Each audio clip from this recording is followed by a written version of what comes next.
જમ્મુ કાશ્મીરના યુવાનો 3 પરિવારની વિરુદ્ધ શ્રીનગરમાં વડાપ્રધાન મોદીના વિપક્ષ પર પ્રહાર. જમ્મુ અને કાશ્મીરમાં વિધાનસભા ચૂંટણી 2024 માટે પ્રથમ ચરણમાં મતદાન ગત બુધવારે યોજાયું હતું, જેમાં છેલ્લી 7 ચૂંટણીની તુલનાએ સૌથી વધુ 61.3% મતદાન નોંધાયું હતું. હવે રાજકીય નેતાઓ બીજા ચરણની તૈયારીઓમાં જોડાઈ ગયા છે, જેના ભાગરૂપે આજે ગુરુવારે વડાપ્રધાન નરેન્દ્ર મોદી જમ્મુ અને કાશ્મીરના શ્રીનગરમાં રેલીને સંબોધિત કરી રહ્યા છે, જેમાં તેઓએ પક્ષના ઉમેદવારો માટે મતદાનની માંગ કરતા નિવેદન આપ્યું હતું કે પ્રથમ વખત ભયમુક્ત માહોલમાં ચૂંટણી યોજાઈ છે.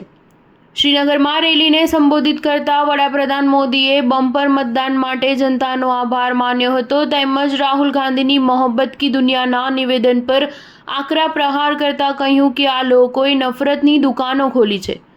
તેઓએ સ્કૂલોમાં આગ ચંપી, યુવાનોને અભ્યાસથી દૂર રાખવા અને તેમના હાથમાં પથ્થરો આપ્યા હતા. વડાપ્રધાને કહ્યું કે મેં અગાઉ પણ કહ્યું હતું કે 3 પરિવારોએ કાશ્મીરને બરબાદ કરી દીધો છે અને હવે તે હેરાન કરે છે. આ પરિવાર વિચારે છે કે તેમની પાસે જમ્મુ કાશ્મીરને લૂંટવાનો અધિકાર છે, પરંતુ જમ્મુ અને કાશ્મીર આ પરિવારોની પકડમાં રહેશે નહીં. જમ્મુ કાશ્મીર વિધાનસભા ચૂંટણીના પ્રથમ ચરણમાં મહત્તમ મતદાને પથ્થરબાજી અને ભયના માહોલના હિમાયતી પક્ષોનો વિરોધ નોંધાવ્યો છે. પ્રજાને વડાપ્રધાન મોદીની સુરક્ષિત અને સમૃદ્ધ જમ્મુ કાશ્મીરની ગેરંટી પર સંપૂર્ણ વિશ્વાસ છે. શ્રીનગરના આશીર્વાદ આપવા આવેલી પ્રજાનો વડાપ્રધાને આભાર માન્યો હતો. સ્ટાર ન્યૂઝ 7 હંમેશા સચ્ચાઈની સાથે.